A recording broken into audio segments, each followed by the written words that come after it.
Son las 2, la 1 en Canarias. Con Antonio Herraiz, la última hora en Mediodía COPE. Estar informado. ¿Qué tal? Muy buenas tardes. Bienvenido a Mediodía COPE en un domingo que llega con buenas noticias desde la provincia de Almería. Ha quedado estabilizado el incendio que desde el jueves ha tenido en vilo a los vecinos de Los Gallardos, de Bédar, de Lubrín, del Chive. La estabilización no es el estado final de un fuego, eso lo sabemos, porque hasta que se da completamente por extinguido suelen pasar varios días, y más en este incendio, que ha sido especialmente voraz. Primero por la tragedia humana. Hay 12 muertos que todavía no han podido ser identificados por completo.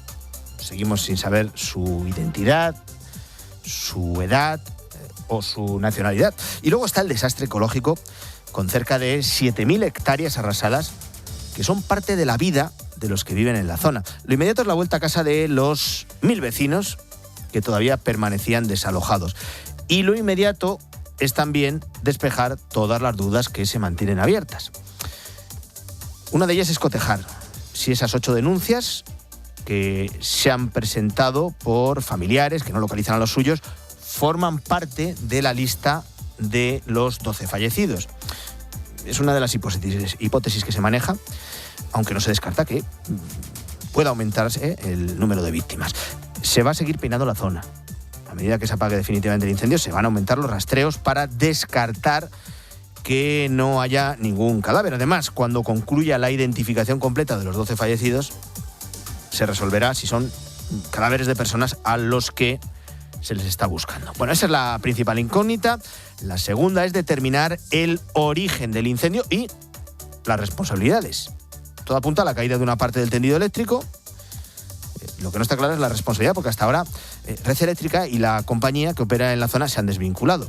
Defienden que la línea afectada no forma parte de sus redes y que se trata de una infraestructura privada que en principio estaría de baja.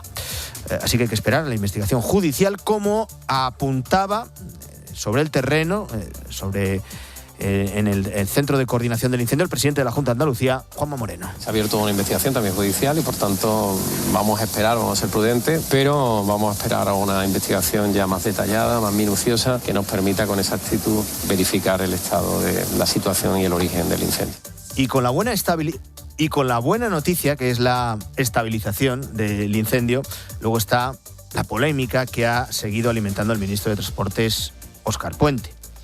No ha pisado la zona del incendio. Dudo que haya estado conectado a los técnicos que han ido tomando decisiones desde que se desató el fuego el pasado jueves. Pero como nos tiene acostumbrados, ha empleado su tiempo para hacer política con una tragedia.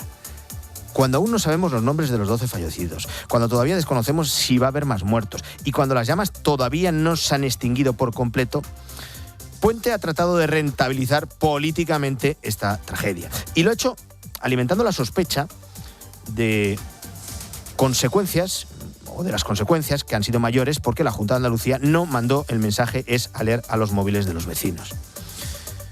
Le han dicho que los técnicos lo aconsejaron porque ante la dispersión de las viviendas había que lanzar mensaje casa por casa. A algunos había que confinarles porque de haberles evacuado se habría puesto en peligro sus vidas, y a otros sí había que desalojarles. De hecho, la investigación tiene que determinar si los muertos, todos o en parte, desobedecieron esas órdenes.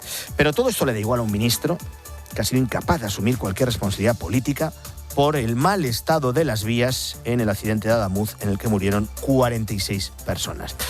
Puente hace su papel y es lo que le pide o le aplaude Pedro Sánchez, y luego está Margarita Robles, la ministra de Defensa, que tiene otro rol. Por eso esta mañana, sobre el terreno, no ha querido sumarse a las críticas de su compañero Óscar Puente y ha defendido las decisiones que han venido tomando los técnicos de la Junta de Andalucía. En estas situaciones de emergencia, a todos nos resulta muy fácil decir lo que haríamos o lo que no haríamos, ¿verdad, consejero? Pero hay que estar en el lugar, hay que estar en el momento, y bueno, lo importante es seguir siempre las instrucciones de los profesionales. Solo los profesionales, solo los técnicos, insisto, solo los técnicos son los que pueden decir cuál es la estrategia más adecuada para seguir adelante. Se da por estabilizado el incendio y esa es, sin duda, la mejor de las noticias. Y nos situamos a las puertas de un lunes con la pregunta recurrente de cada domingo. ¿Quién resultará imputado esta próxima semana en el entorno del PSOE y del Gobierno? Bueno, la imputación el viernes del exjefe de gabinete de Sánchez, de Juanma Serrano, ha supuesto un salto cualitativo más porque implica volver a señalar al PSOE y a Pedro Sánchez. Serrano no es un cualquiera. Forma parte del núcleo duro del presidente, de su guardia pretoriana, un amigo, un colaborador leal, como le definió el propio Sánchez en su manual de resistencia. Y esto vuelve a sacudir al corazón del sanchismo.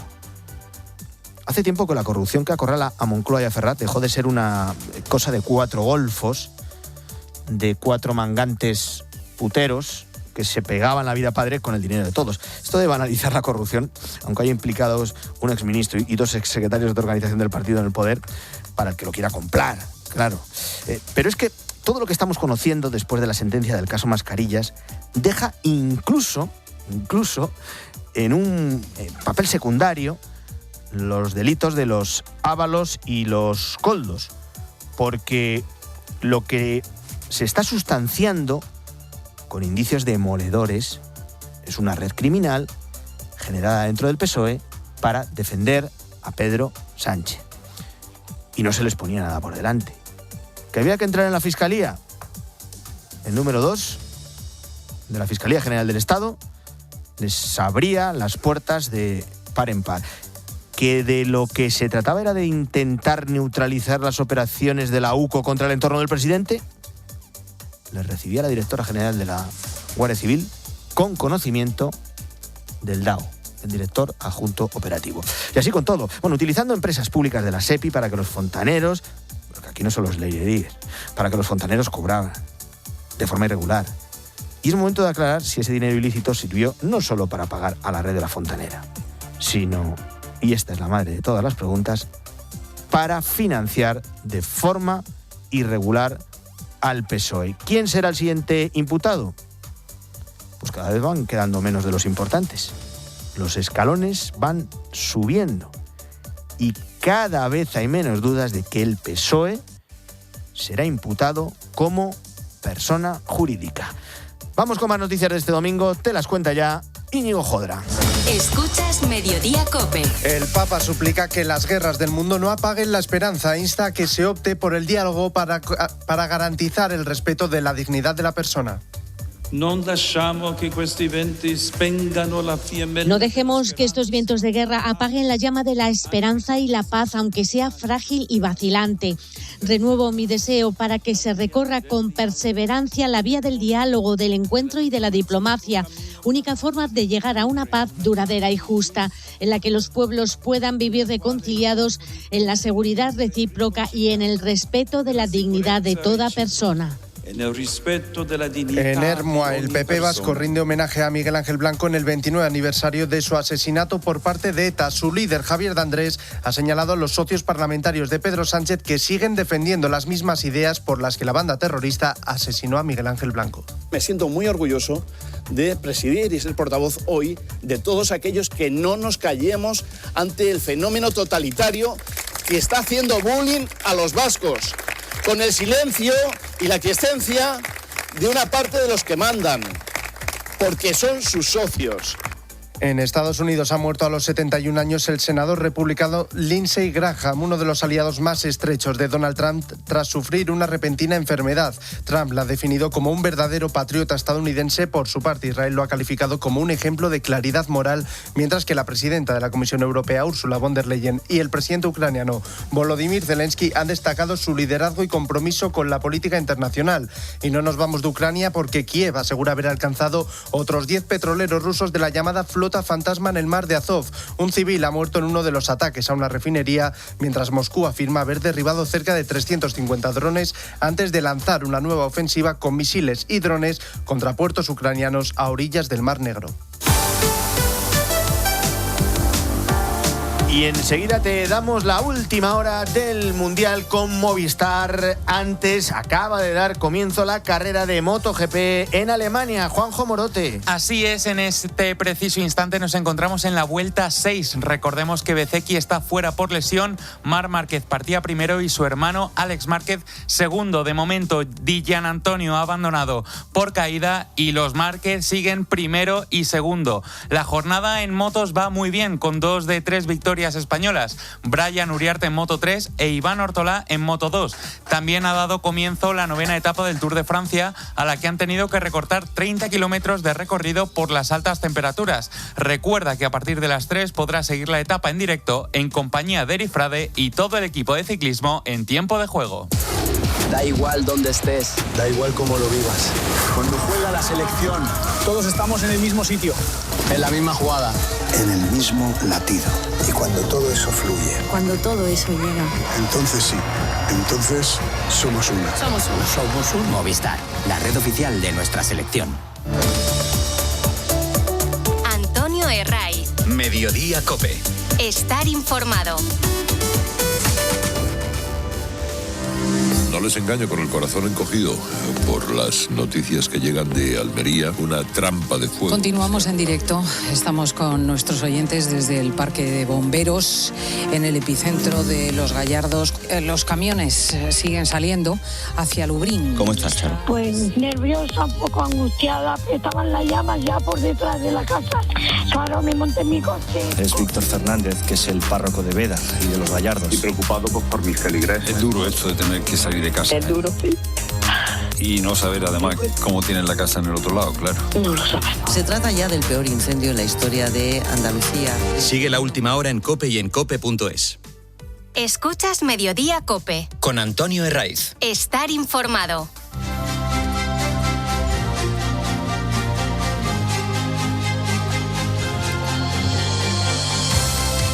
A las 2:12 de la tarde, 1:12 en Canarias, nos vamos a situar en Almería, en la provincia de Almería, en la zona de Los Gallardos, desde donde nos llegan buenas noticias. Se ha dado por estabilizado el incendio, no está extinguido, pero es el paso previo a ese estado deseado por todos los vecinos y que les va a permitir a aquellos que han estado desalojados en las últimas horas volver a sus casas. Buena noticia. Está estabilizado el incendio y, sobre todo, buena noticia también que no ha aumentado el número de víctimas. Durante todo el fin de semana, Cristina López-Lichting ha comandado el equipo de fin de semana de COPE, que se ha emitido precisamente desde el epicentro del incendio. Cristina, ¿qué tal? Buenas tardes. Hola, buenas tardes. Aquí seguimos en el Parque de Bomberos, en el centro de Los Gallardos. Bueno, buenas noticias, la estabilización, pero claro, ahora llega el siguiente capítulo, que todos esos vecinos con los que tú has estado hablando en las últimas horas regresen a sus casas y las encuentren según las dejaron.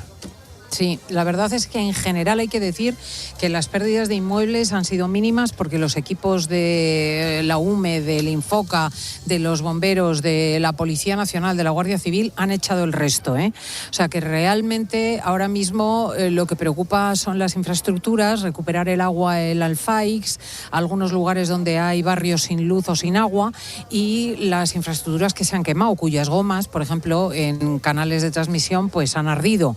Queda ahora un largo camino por delante que afecta sobre todo a los heridos, sobre todo uno de ellos que se encuentra en un estado pues grave, y a los familiares de los difuntos que se están trasladando desde el extranjero en su mayoría para cotejar el ADN con los resultados de las autopsias de los forenses. Eso es todo lo que nos queda por delante. Claro, aquí hay 8 denuncias, pero la principal hipótesis, y es lo que venimos escuchando en tu programa a lo largo de todo el fin de semana, la principal hipótesis es que esas denuncias de esos familiares que no localicen formen parte de la lista de los 12 fallecidos que, como nos dices, Cristina, no se han podido identificar todavía por completo. No sabemos ni su nombre ni sus apellidos, ni sabemos su nacionalidad, ni sabemos su edad, ni sabemos todos los detalles. Bueno, el incendio está ahora mismo estabilizado. Lo que no se apaga es la polémica, porque hemos visto a un ministro, como Óscar Puente, que ha alimentado esa polémica sobre por qué no se mandó el mensaje, esa alerta a los móviles de los vecinos. Tú has escuchado a la ministra Robles, que no es a su mano. Escuchaste ayer, que la tuviste en tu programa en directo, al ministro al Bolaños, ministro de la Presidencia, Félix Bolaños, y todos han elogiado la colaboración entre las administraciones, Cristina. Efectivamente, es un enorme error lo que ha hecho Óscar Puente, porque esa alert no lo pudo hacer de otro modo. El problema era que enormes poblaciones que estaban en el área del fuego, pero que tenían acceso fácil a la autovía, tenían que salir corriendo y tenían que ser desplazadas. Y en cambio, los diseminados que estaban ya rodeados por el fuego tenían que haberse atrincherado en las casas. O sea, ni siquiera se podía dar una norma de salga usted o entre usted de su casa. Es por la circunstancia, la orografía del terreno y las fórmulas de habitación, pues es que eran antitéticos los mensajes. O sea, que realmente el mensaje de esa alert hubiera sido muchísimo más grave. En ese sentido se hizo absolutamente lo correcto. Y lo que se ha desbordado en este caso es el odio. O sea, ¿cómo es posible que mientras la gente está combatiendo el fuego, se están ayudando unos a otros? Nosotros hemos tenido, por ejemplo, al alcalde de Bédar, que es un socialista católico que trabajaba codo a codo con los alcaldes del PP o con los alcaldes de los otros partidos, están enfrentándose al fuego, vean a sus representantes en la Gresca. Esto es desolador. Por eso yo creo que la insistencia de Margarita Robles, de Juanma Moreno esta mañana aquí en el Parque de Bomberos, ayer de Bolaños, es cooperación y enhorabuena a todos los que han impedido que se produjesen muchísimas más muertes. ¿Con qué imagen te quedas? Ya es la última, Cristina. ¿Perdón? ¿Con qué imagen te quedas de todo lo que has visto, escuchado, pues mira, vivido este fin de semana? Me quedo con dos imágenes, en realidad con tres. Una ya te la mencioné ayer, que era la experiencia de la enfermera que tuvo que desalojar los cuerpos de los coches calcinados y que realmente se ha conmovido hasta el corazón, porque nunca había vivido nada igual. Pero ayer, por ejemplo, me quedo con la imagen de las tres mujeres audaces que cuando se levantó el confinamiento en Lublin se echaron a la calle y se pusieron unos pantalones cortos y nos decían al comienzo de este programa, y recomiendo a los oyentes que se bajen el podcast de la primera hora del programa de fin de semana del domingo, realmente ha sido como estar en una ratonera. Imagínate en Almería, con el calor que hace, las ventanas cerradas, las puertas cerradas, y gente que vive normalmente en el campo y camina y hace ejercicio físico, días y días en la incertidumbre subiéndose por las paredes. Entonces, estas señoras me han alegrado la mañana porque realmente han sido estupendas. También me quedo con las lágrimas del alcalde de Bédar, la localidad que a estas alturas todavía está vacía. Están pendientes de la orden de regreso a Bédar sus habitantes, que han sido completamente desalojados y que han tenido que ver cómo 12 de ellos morían.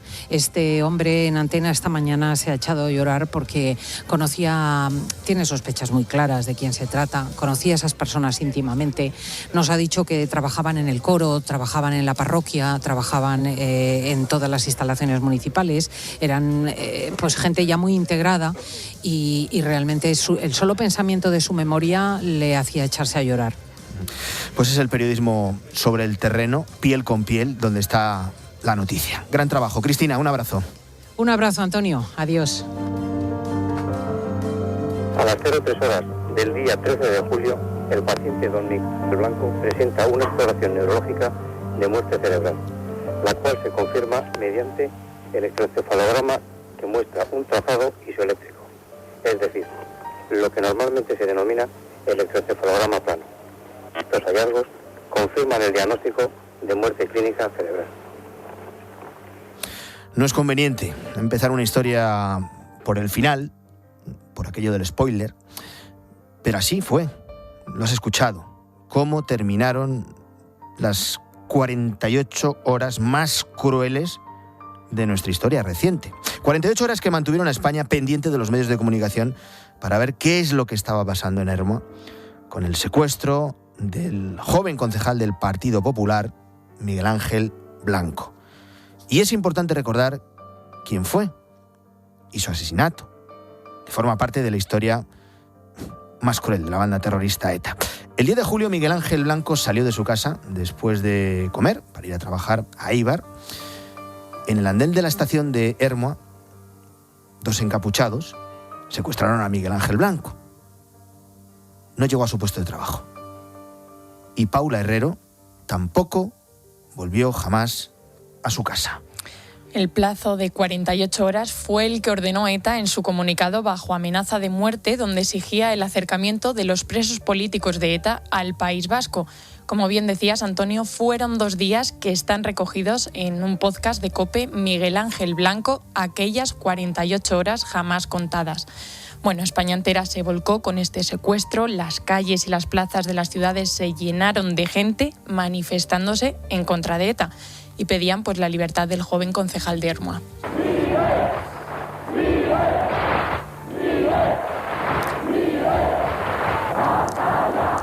Como decía antes, las calles se inundaron con el rostro de Miguel Ángel en pancartas que se podía leer un mensaje de esperanza. Miguel, te esperamos. Bueno, su hermana, Marimar Blanco, hizo de portavoz de la familia durante aquellos días agónicos y agradecía a todos los españoles las muestras de cariño que les llegaban de todos los sitios de España. En una cuenta atrás en la que todo un país agonizaba también con ella.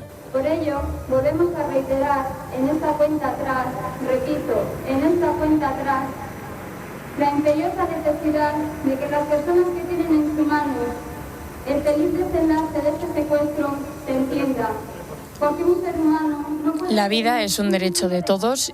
Eso decía María del Mar, pero las horas pasaban y el plazo iba llegando a su fin. El 12 de julio, cuando finalizaba el ultimátum dado por ETA, un grupo de cazadores encontraron a Miguel Ángel Blanco gravemente herido en un descampado de Lasarte. Tenía un zapato fuera, nos lo sacamos y me acerqué yo y le vi boca abajo y me fijé y tenía un tiro por aquí. Y enseguida, automáticamente, cogimos los perros y rápido, por abajo del puente, vinimos a casa, que ahí estaba la mujer. Y dijo, avisa completamente enseguida al 088 y a la Cruz Roja, que debe ser el chico este que lo han ido a matar. Bueno, Miguel Ángel Blanco fue trasladado al hospital y allí falleció de madrugada. Todos recordamos lo que estábamos haciendo aquel 13 de julio de 1997 y qué fue lo que sentimos cuando nos enteramos del desenlace. Han pasado 29 años y sin embargo hay toda una generación, o varias generaciones, que apenas saben quién fue Miguel Ángel Blanco ni qué significó la banda terrorista ETA. Y así el periodista Jon Sistiaga, el director del documental de Miguel Ángel Blanco, Las 48 horas que lo cambiaron todo, pues ha señalado al final de su trabajo que 6 de cada 10 jóvenes menores de 30 años no saben quién fue Miguel Ángel Blanco ni qué fue ETA, como decíamos. Y así lo volví a recordar en la mañana de fin de semana de COPE con Fernando de Aro. Muchos de nuestros jóvenes no tienen ni idea de lo que fue ETA, de lo que fue Miguel Ángel, de lo que fue Ordóñez o Buesa o todos aquellos que fueron asesinados, ¿no? Es decir, no tienen ni idea de que hubo una banda terrorista que hasta hace 15 años aquí marcaba el día a día de esta nación, ¿no? Miguel Ángel Blanco tenía 29 años, los mismos que han transcurrido desde su asesinato. Era economista, trabajaba en una gestoría de Eibar, había decidido dar un paso al frente, entrando en política municipal de Ermua bajo las siglas del Partido Popular, y tocaba la batería en una banda que formó con sus amigos. Un ciudadano más, como otro cualquiera. Su amigo, Iñaki Ortega, recordaba en la linterna de COPE por qué tomó aquella decisión de entrar en política. Le mataron por querer que en su pueblo pudiese la gente jugar al baloncesto y al fútbol cuando llovía, que llueve mucho. Bueno, casi 3 décadas después, las víctimas siguen reclamando memoria, dignidad y justicia. Mañana se cumplen 29 años del asesinato de Miguel Ángel Blanco, un aniversario que vuelve a recordar a quien se convirtió en símbolo de la unidad de una sociedad frente al terrorismo y que llega mientras más de 300 crímenes de ETA continúan sin esclarecerse y con concesiones del tercer grado penitenciario por parte del gobierno vasco a sanguinarios etarras. El último, José Luis Rubenach, condenado por el asesinato del teniente coronel Pedro Antonio Blanco en el año 2000. Como escribe hoy el director de La Linterna, Ángel Expósito, en ABC, cada premio en etarra es un escupitajo en la memoria, el honor y la dignidad de las víctimas.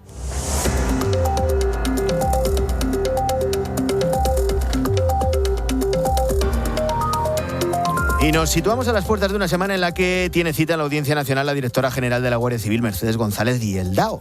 el teniente general Manuel Llamas. Están imputados en el caso de las cloacas del PSOE por sus contactos y sus reuniones con la fontanera, Leire Díez, que tenía la misión de neutralizar las investigaciones que afectan al PSOE y al entorno más íntimo de Pedro Sánchez. Esto en el caso Cloacas. En la causa contra la mujer del presidente, la Audiencia Provincial de Madrid decide mañana lunes si atiende los recursos de la defensa de Begoña contra la decisión del juez Peinado de enviarla a juicio mediante jurado popular. Patricia Rossetti.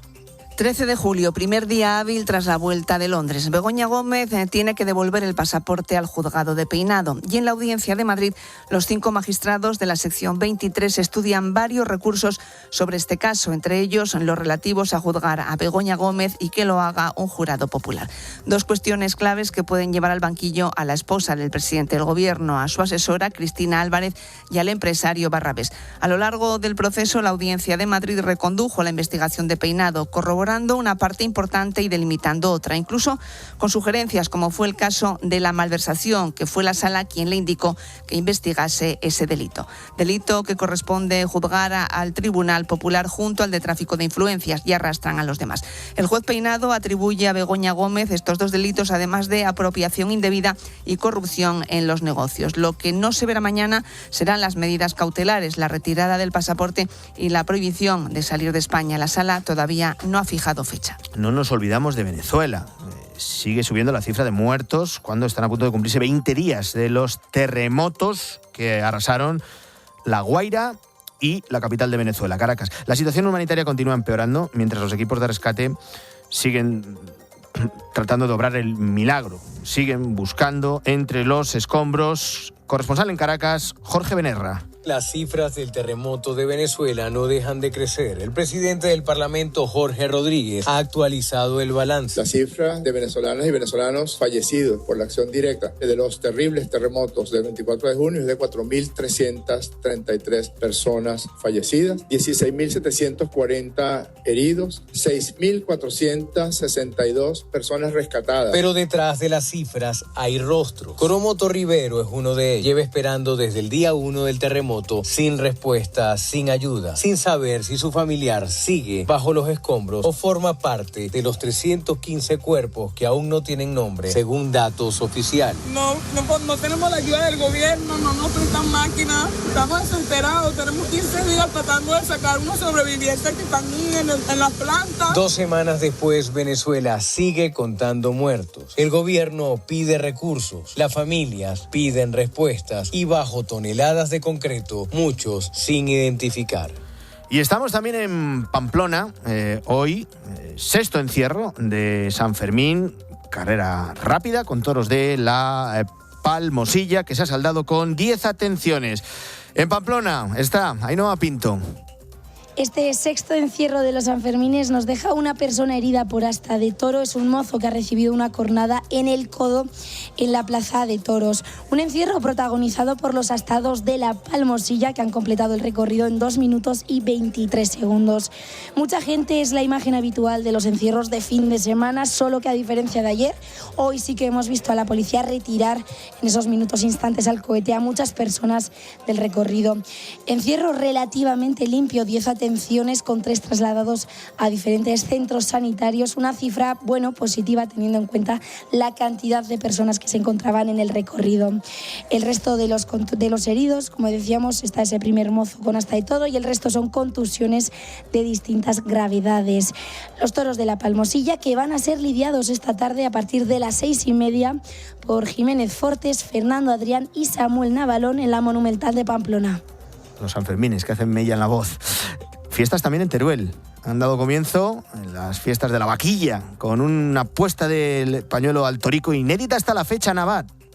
Por primera vez un matrimonio de peñistas ha puesto el pañuelo al torico para dar comienzo a la vaquilla. Pilar García y Javier Izquierdo de la Peña La Unión han cumplido su sueño de dar inicio oficial a la vaquilla. Unas fiestas en las que su historia de amor comenzó hace ya unas décadas. Un beso entre ambos en lo alto del torico ha sido el mejor inicio de las fiestas en la ciudad de los amantes, Teruel, que vive sus días grandes después, como no, de que también haya sonado el campanico.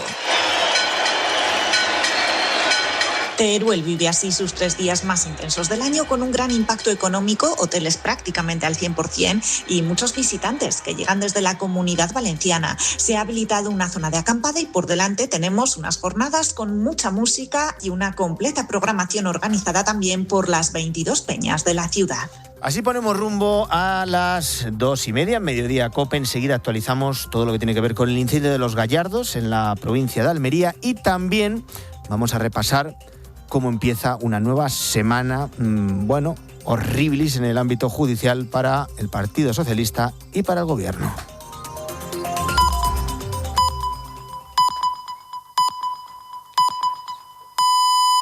Son las 2:30, es la 1:30 en Canarias. Con Antonio Herraiz, la última hora en Mediodía Cope. Estar informado. ¿Qué tal? Muy buenas tardes. Desde las 2 te venimos contando noticias en Mediodía Cope. Enseguida volvemos a Almería, a la zona de Los Gallardos y de Bédar, donde nos llegan buenas noticias del incendio, que ha dejado 12 muertos y ha arrasado cerca de 7.000 hectáreas. Ha quedado ya estabilizado. Pero estamos a las puertas de un lunes con la duda de cada domingo. ¿Quién va a ser el próximo imputado en el entorno de Pedro Sánchez? Y a medida que vamos conociendo detalles de cómo actuaban las cloacas del PSOE, porque no es el caso de la Fontanera, ni de Leire Díez, ni de los que le rodeaban, es el caso PSOE, pues cada vez hay más papeletas de que este Partido Socialista Obrero Español, termine imputado como persona jurídica. La investigación ha apuntado que desde Ferraz se impulsó, se creó y se financió una red con el objetivo de neutralizar, torpedear y obstaculizar las investigaciones que afectan al presidente del Gobierno y a su entorno más íntimo. Y hay indicios de pagos, hay vasos comunicantes entre el PSOE, las empresas públicas que monopolizaron las cloacas y por tanto también Moncloa, y todo apunta, sí, a esa posible, presunta financiación irregular del Partido Socialista. ¿Va a resultar imputado Pedro Sánchez? Bueno, en el caso del PSOE, ya digo, como persona jurídica, hay pocas dudas. Con el presidente se mantienen todas las cautelas, aunque no se descarta que tenga que declarar en un juzgado, bien como imputado, bien como testigo. Supondría, en todo caso, un salto cualitativo. Dentro del carrusel judicial de esta próxima semana tenemos 2 principales citas. La primera, la más inmediata, está en la Audiencia Provincial de Madrid. De vuelta ya de Londres, de la graduación de una de sus hijas, Begoña Gómez tiene que devolver el pasaporte. Y luego la audiencia va a estudiar los recursos que su defensa ha presentado contra la decisión del juez Juan Carlos Peinado de sentarla en el banquillo de los acusados para que sea juzgada por un jurado popular. Lo que diga la audiencia es determinante. Y si Begoña va a juicio, a todas las terminales de Moncloa y del sanchismo se les va a agotar el argumento contra el juez Peinado y contra una instrucción que en lo esencial ha sido validada hasta ahora. ¿Que ha sido matizada? Sí, con recortes. Pero ha sido tumbada, ni mucho menos.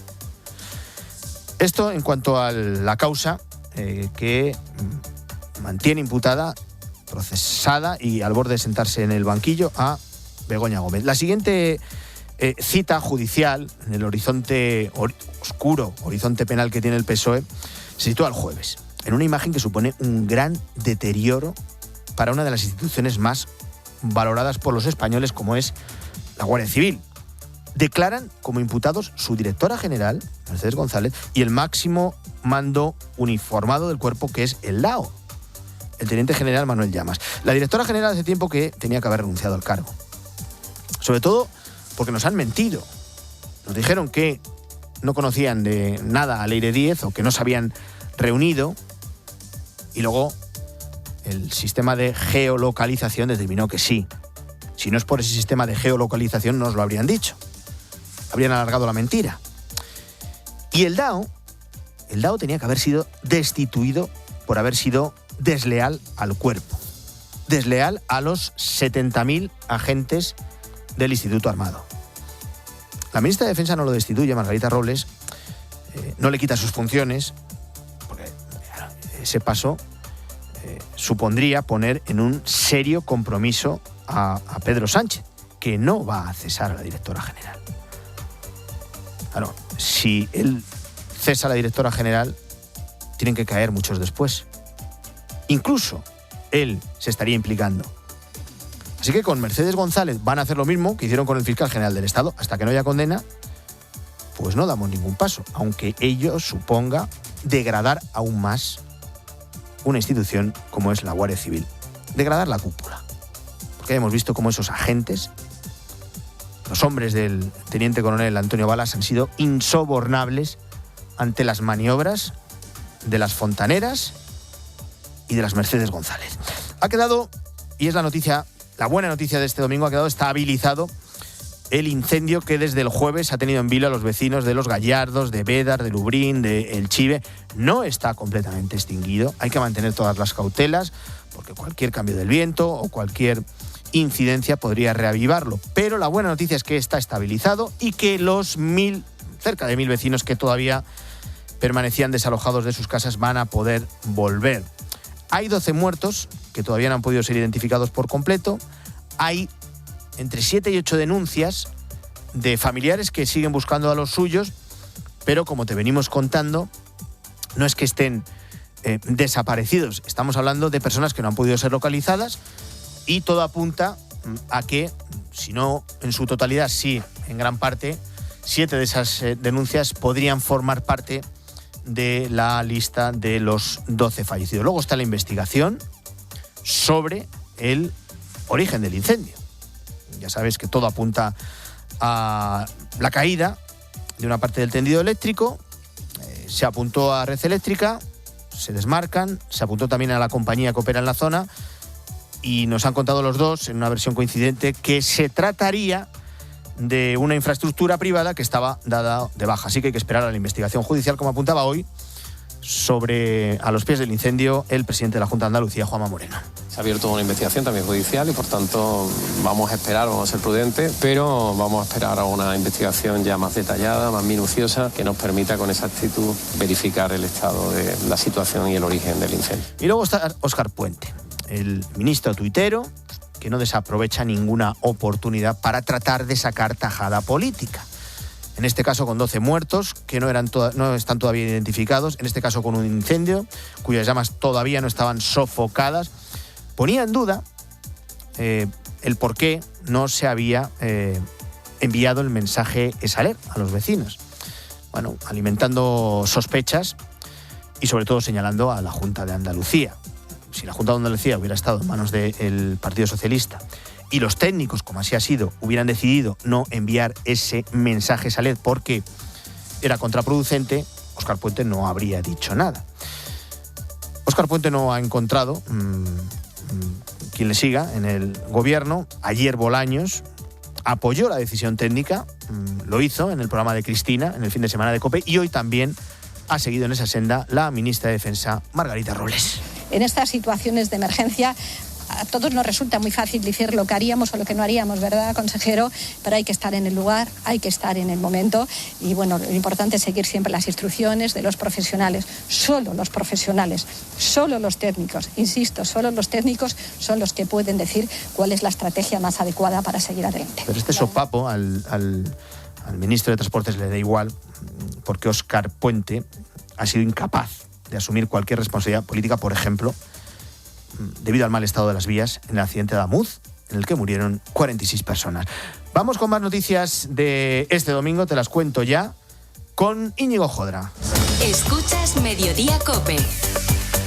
Y recordamos a Miguel Ángel Blanco. Núñez Feijóo, el presidente del PP, ha asegurado que la libertad fue la causa por la que ETA asesinó al joven concejal del Partido Popular. Cuando se cumplen 29 años y a través de su red social X afirma sentirse orgulloso por el hecho de que los jóvenes de su partido dicen mantengan vivo su legado. El líder de la oposición insta a las nuevas generaciones a que conozcan esa página tan desgarradora de nuestra historia. Controlado el incendio que ha obligado a desalojar a más de 2.000 personas en la provincia de Málaga. El incendio de Benajavís, declarado el pasado jueves, que ya permite a los vecinos regresar a sus casas. Los servicios de emergencias continúan en la zona trabajando en la extinción definitiva preventiva del fuego. Y 12 comunidades activan avisos por calor, lluvias o tormentas. La EMET ha activado el aviso naranja en varias comunidades por calor extremo. Rondando los 40 grados estarán Baleares, Navarra, Cataluña y País Vasco. Y en nivel amarillo, Aragón, La Rioja y Comunidad Valenciana. Mientras que se esperan fuertes tormentas en el centro y norte peninsular. Y en directo a esta hora, la carrera de MotoGP en Alemania, Juanjo Morote. Así es, estamos en la vuelta 27 en el circuito alemán. Está nuestro compañero Borja González, que está siguiendo una carrera que está siendo bastante accidentada, ¿no, Borja? Sí, accidentada, con varias caídas, sobre todo la más destacada, la de Alex Márquez cuando marchaba en la segunda posición, también de uno de los pilotos que está peleando por las primeras posiciones de la general, de Fabio y de Antonio. Quedan 3 vueltas. Domina desde el principio Marc Márquez, que va a conseguir el doblete aquí en Alemania. Va a ser su 10ª victoria en este circuito y le va a colocar además esto en la 3ª posición de la general. Segundo marcha ahora mismo el japonés Ai Ogura, tercero Raúl Fernández, cuarto Pedro Acosta, y la lucha por la 5ª plaza es entre el líder del Mundial Jorge Martín y Pecco Bagnaia. Para acabar con las motos, recordemos que Brian Uriarte se ha hecho con la victoria en Moto3 e Iván Ortolá en Moto2. También está en curso la 9ª etapa del Tour de Francia. La podrás seguir en directo con todo el equipo de ciclismo en tiempo de juego desde las 3 de la tarde. Gracias, Juanjo. Sigues en Mediodía COPE, 3 menos 20, 2 menos 20 en Canarias. Escuchas Mediodía COPE. Con Antonio Herraiz. Estar informado. España vuelve a soñar a lo grande. 90 minutos nos separan de la final del Mundial. ¡Vamos! Este martes, desde las 7 de la tarde en COPE, Francia, España. ¡Sale a calentar España! El Mundial en tiempo de juego con Paco González, Manolo Lama, Andrea Peláez y Eri Frade. Los números 1 del deporte. Y después, los protagonistas están en el partidazo de COPE con Juanma Castaño. Ahora contamos más cosas en la cadena COPE. Disfruten del Mundial. ¿Alguna vez has soñado con que tu voz acompañe a millones de personas al despertar? Deja de soñarlo. Vívelo. Aprende con los mejores. Carlos Herrera, Jorge Bustos, Alberto Herrera. En el máster universitario en Radio COPE, de la Universidad CEU San Pablo y Fundación COPE. Con 2 años de formación y prácticas remuneradas durante el segundo año. Máster universitario en Radio COPE. Infórmate en fundacioncope.com o en el 91 828 3930. Antonio Herraiz. Mediodía COPE. Estar informado.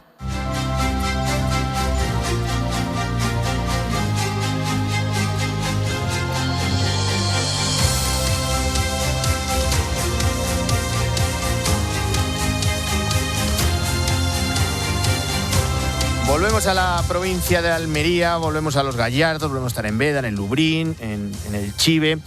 Desde donde nos llegan buenas noticias. Este mediodía confirmaba el presidente de la Junta de Andalucía, Juanma Moreno, que el incendio ha quedado estabilizado, que, ya sabes, es el paso previo para la extinción de todo fuego, extinción que en todo caso llegará en los próximos días. Nos situamos sobre el terreno donde ha estado y sigue al pie del incendio Adrián Gil. Adrián, buenas tardes.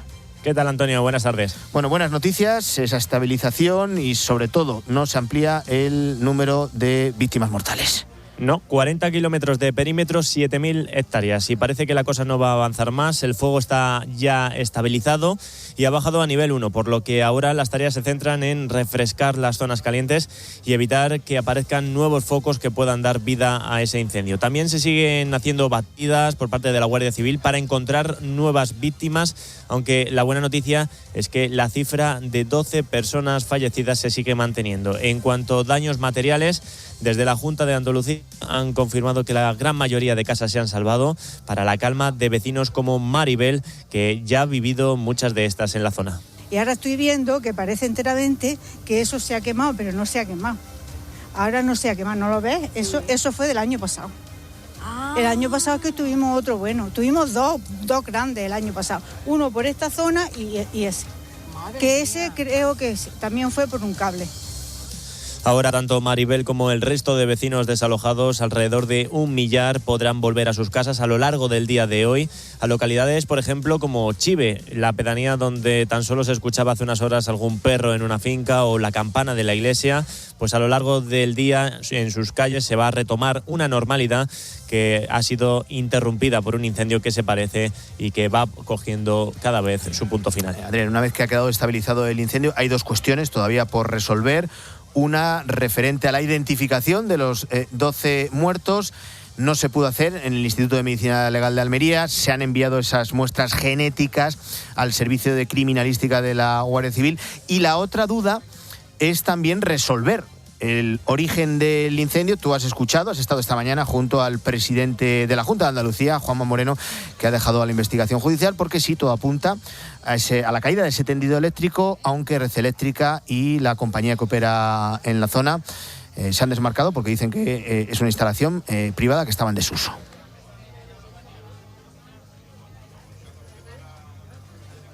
Bueno, pues esa es la última hora que nos llega. Sí, como dices. Sí. Adelante, Adrián.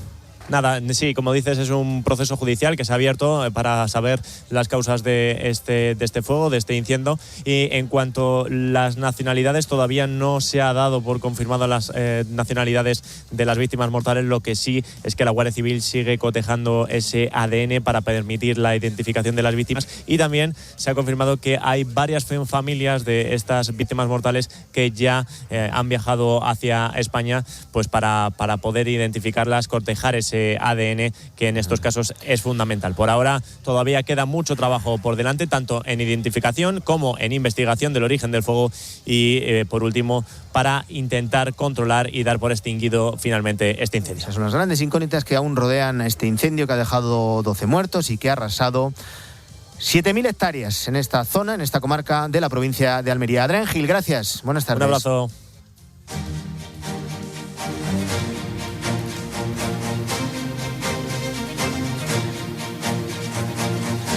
Bueno, estamos en la recta final de los Sanfermines. Bueno, hasta el pobre de mí quedan todavía dos encierros, el del lunes y el del martes. Y lo que se cumple es una década de uno de los casos que más han marcado la historia judicial y social reciente de España. Te hablo de la Manada, una agresión sexual grupal durante los Sanfermines de 2016 que cambió el debate sobre el consentimiento, la violencia sexual y también la forma de hacer leyes. Antes hubo otras violaciones grupales, sí, que no tuvieron apenas eco, y después lo mismo. Igual de salvajes, igual de violentas, pero con un tratamiento muy diferente e incluso con sordina por el origen de los protagonistas. Íñigo Jodra. El caso de la Manada de Pamplona movilizó a una parte del movimiento feminista que forzó a reconsiderar los delitos sexuales. La primera sentencia condenó a 5 agresores a 9 años de prisión, pero por abuso sexual y no por agresión, una decisión que provocó una enorme indignación. Miles de personas salieron a las calles en toda España con lemas que resonaron por todo el país.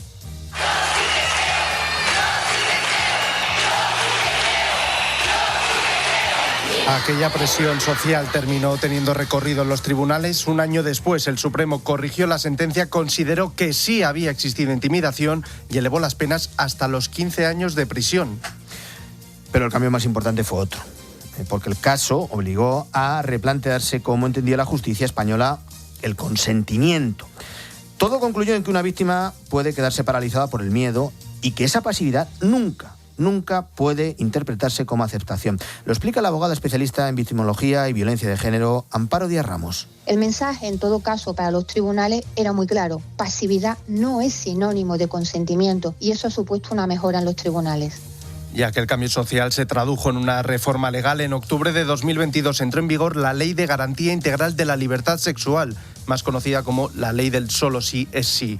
Su principal novedad era colocar el consentimiento en el centro de los delitos sexuales. La ley eliminaba la diferencia entre abuso y agresión sexual y establecía que solo existe consentimiento cuando éste se manifiesta de forma libre y clara. La norma estuvo impulsada por la entonces ministra de Igualdad, Irene Montero. Es la Ley de Solo Sí es Sí, que va a convertir a España en un país más seguro para las mujeres y que va a permitir que los derechos de las mujeres nunca más se pierdan en un callejón oscuro. Nos va a volver a situar como un referente internacional en materia de protección y garantía de los derechos de las mujeres. Claro, pero lo que pretendía ser uno de los grandes avances feministas de la legislatura acabó convirtiéndose en uno de sus mayores problemas, en un agujero por el que al menos 126 agresores sexuales salieron de la cárcel antes de tiempo y más de 1.200 se beneficiaron de reducciones de pena.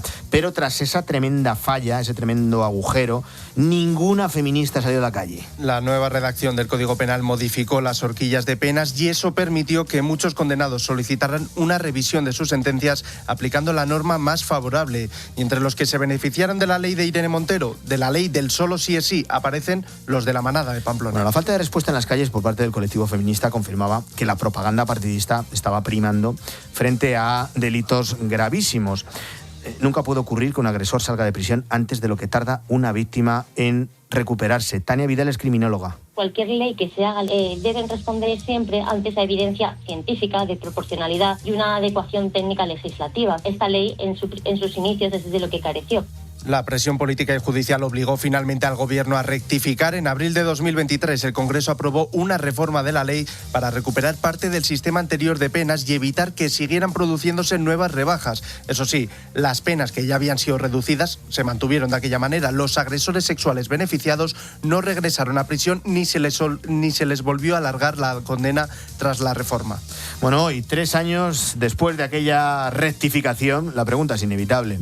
¿Se ha conseguido corregir el problema? Pues los expertos sostienen que desde el punto de vista técnico, sí. La reforma cerró la puerta a nuevas reducciones automáticas de condena y devolvió mayor seguridad jurídica a los tribunales. Eso sí, 10 años después de la Manada, el mayor cambio no está únicamente en el Código Penal, sino en la sociedad.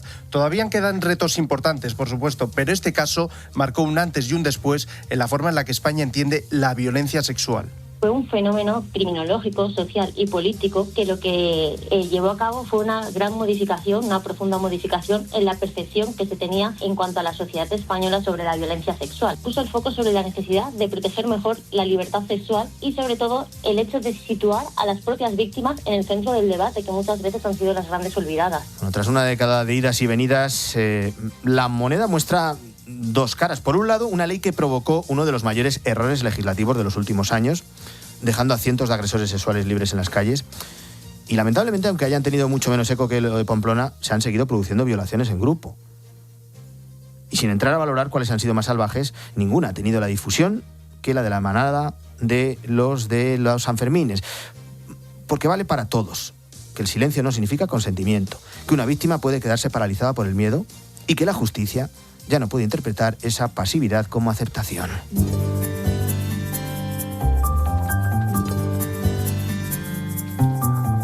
Son las 2:51 de la tarde y vamos a uno de los rincones más especiales que hay en la geografía española. Nos vamos a situar en Asturias, en el santuario de Covadonga, donde acaba de terminar la jornada eucarística mariana juvenil. Durante este fin de semana se ha celebrado la tercera edición de un encuentro de jóvenes de entre 14 y 30 años que reúne a más de 2.000 personas ante la Gruta Mariana. El anfitrión y también impulsor de este evento, que ya es imprescindible en el verano de muchos jóvenes españoles, es el arzobispo de Oviedo, don Jesús Sanz Montes. Don Jesús, ¿qué tal? Buenas tardes y gracias por estar en directo en Mediodía COPE. Buenas tardes, con mucho gusto y saludo a todos los oyentes. Bueno, acaba de concluir esta tercera edición de la Jornada Eucarística Mariana Juvenil en Covadonga. ¿Cómo lo ha vivido? Pues con emoción, porque cada año es la tercera edición, como estás apuntando, van creciendo. Este año ha sido más de 2.000 de 21 naciones que han venido a participar en este encuentro. Lo he vivido con emoción porque te sorprende ver que un grupo tan numeroso de jóvenes vienen precisamente porque la convocatoria es escuchar juntos la palabra de Dios, darnos la paz y vivir la edad, porque aunque era a partir de los 14, no bajaba prácticamente de los 18, eran jóvenes adultos. Y en torno al lema que se nos dio este año, que era haced lo que Él os diga, que es lo que María dijo en aquellas famosas bodas de Caná, que había novios pero faltaba el vino. Y faltando el vino, el festejo se aminora y la fiesta se puede aguar. Entonces, haced lo que Él os diga, y entonces sucedió el milagro. Yo he visto en estos chavales un verdadero milagro. El milagro de la alegría, el milagro de la esperanza, Y como recientemente hemos podido verificar con el viaje del Papa León a España, yo creo que estamos experimentando internacionalmente y también aquí en el suelo patrio una especie de orfandad. Cuando vemos que hay guerras que se declaran, corrupciones que nos sorprenden con sus cloacas y que la gente dice, ¿hay salida? ¿Hay un botón de pausa? ¿Alguien puede darnos un horizonte en el que se pueda respirar? Y esa orfandad queda completamente respondida, abrazada por una experiencia de paternidad cuando miramos al Papa León o cuando miramos al Señor y a la Santina. Yo me resisto a sumarme a esa tesis o a esa corriente que dice que el catolicismo está de moda. El catolicismo lleva de moda en los últimos 2000 años, pero sí que se habla mucho de un cambio social en la juventud, de un aumento espiritual e incluso de un renacer católico. ¿Qué actitud se ha encontrado en esos más de 2000 jóvenes que han acudido en el santuario de Covadonga a la jornada eucarística mariana juvenil?